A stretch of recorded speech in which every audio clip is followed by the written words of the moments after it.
Well, guys, welcome back to another video. And today we're going to go over the Edmonton Oilers and what else they could do this offseason now. Um, we're going to use Cap Friendly to visualize this, as one would say. Now, the Oilers do have negative $6 million in cap space, as you can see right there. They still got to re-sign Ryan McLeod. I mean, Clowder should get around $1 million, 1.1 on a 2-year deal. That's the rumor. The thing is, Oscar Klefbom, Mike Smith, still not on LTIR. So the Oilers, I mean, even if them on LTIR, is that enough to sign Ryan McLeod? Probably not. So if we're gonna go to cap friendly here. Let's go to Edmonton and let's just name a test. Why not?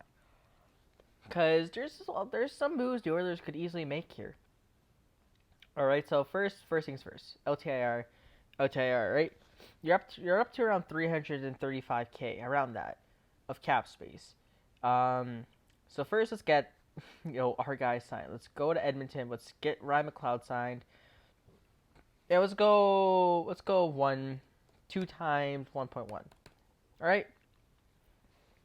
There you go. So now you're on the negative. So you got to trade away a player. Now, logic would dictate, maybe move a guy like Tyson Barrie. Because Evan Bouchard could easily do what Tyson Barrie does in the power play. And that's true, and I 100% agree with that. But the media has been sounding like Tyson Barrie is going to be coming back for this season. And I don't think it's necessarily a bad thing if Barrie's back, especially because, look, Bouchard has a year left on his contract. And if he gets all the power play time in the world, I mean, he deserves it. But if he does and he gets 60, 70 points, you're paying him almost $8 million on your next contract. And Bouchard's going to be worth it. I don't know if you want to do that, though. So I kind of see the rationale of bringing back Barrie for one more year. Bring down Bouchard's contract, give him a long-term extension, 7 years at like $4 million, then trade Tyson Barrie, then let Bouchard take the full reign. So I don't think Barrie's getting traded. So obviously we got to trade someone of the forward core, and it's not Yamamoto. It's obviously not Zach Hyman. It's no one in the top 9. I think the most likely candidate is Warren Foegele.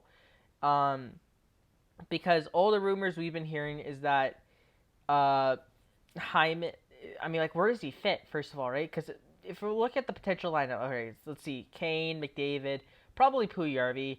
Second line is probably going to be Hyman, Draisaitl, Yamamoto. Third line, you probably got Nuge, with, let's just say, maybe Dylan Holloway comes up, right? That's another X factor.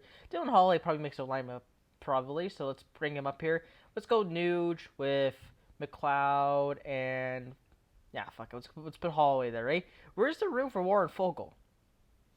Right? Because then you got Matthias Janmark on the left wing. You just signed him. Derek Ryan's your 4C, and like Devin Shore is your 4th right winger. Now you could probably put Foegele on the 4 right wing, but I mean you still gotta clear up that cap space, right? You still gotta clear up that cap space. So I think Warren Foegele is most likely gone. And, he wouldn't garner much. Probably like a mid-round pick. So let's just see. Let's just trade him to a random team. Who needs a winger? Who needs a winger and needs cap? Fuck it. Let's trade him to Anaheim, because why not? Let's get back a 4th-round pick from the Ducks. All right, and as you see here, you have $1 million left in cap space. All right. Next, first let's fix the defense. You got Nurse CC probably. They probably go Kulak, Bouchard, and Broberg, Barrie. That's a very scary third pair. I'd rather go Kulak, Barrie, because Kulak helped Barrie's defensive game in the playoffs. But you also don't want to go Broberg, Bouchard, right? That's very scary. You could go Nurse, Bouchard, CC Broberg, then Kulak, Barrie. But I mean, then again, that's very risky. Nurse and CC play pretty well together. I can't talk. And Kuku's, he's probably in the AHL. I mean, let's bring up Niemelainen because he's cheaper and he's probably better than Kuku at this point. All right? So you still have around $1.2 million. And, I mean, the 4th line could definitely use some upgrade, right? I mean, Devin Shore is a good 14 forward. If he's in your lineup every night, that's not really ideal per se, right? So, you got around $1.2 million in cap space. Why not sign another winger? And there's been one winger that's been connected to the Oilers a lot over the past few weeks. Phil the Thrill. And I mean, I don't think Phil's gonna get much. He's 34. It's so late in the free agency. I think he can get him on a 1-year deal around 1.5. Now once again, we only have 1.2 to work with, so signing. Let's see, there's signing bonuses involved. And now Cap Friendly doesn't have a signing bonus feature, so screw it. Just give him a base 1 million. And I don't think that's too unrealistic. I don't. Right, so now your third line is Holloway, Nuge, and Kessel, or you can put Nuge on the left wing where he's pretty much been playing there the last few years. You put McLeod at center, then your fourth line is Janmark, Derek Ryan, Dylan Holloway, Devin Shore will be the scratch, and you need one more 223, just basically a league min contract. Let's go. I don't think anyone. Greg McKay. Let's go Seth Griffin. Fuck it. Right, and that's your team basically. Now you're also over the cap by 539K, but you can make stuff happen. Opening night, just try to get under the cap. And if you're under the cap, you're fine. But this is what I can see the Oilers doing. Now, if you want to go really crazy, you can also free up Tyson's Berry contract if you decide, hey, we don't need 2 offensive defensemen, especially when you have one that's younger. And let's trade his ass to, who needs a right-hand defenseman? Who needs a right-hand offensive defenseman? Let's go Ottawa, fuck it. And let's just say, Ottawa, just give us a 3rd-round pick in 2025 and a 4th-round pick in 2023. Recuperate some draft picks because the Oilers have nothing, basically. And right now you're left with a hole on that right side. Now, if you go back to free agency, there's another free agent that's been kind of connected to the Edmonton Oilers. I don't think it's going to happen. It only happens if we trade Barry.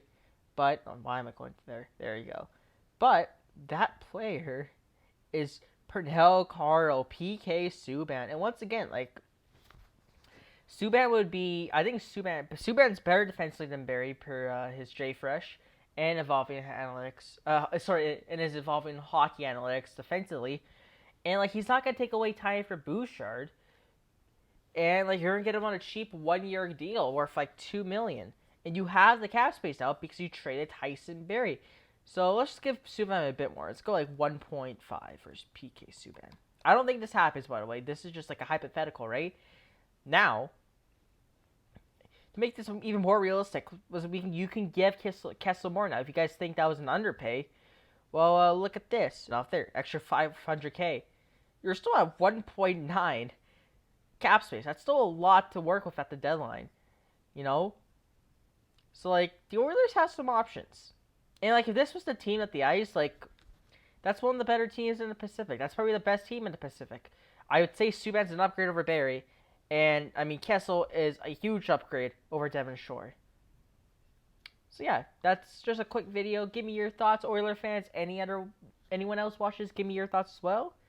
But, yeah, I certainly don't think the Oilers are done yet. There's a couple more moves, I feel like.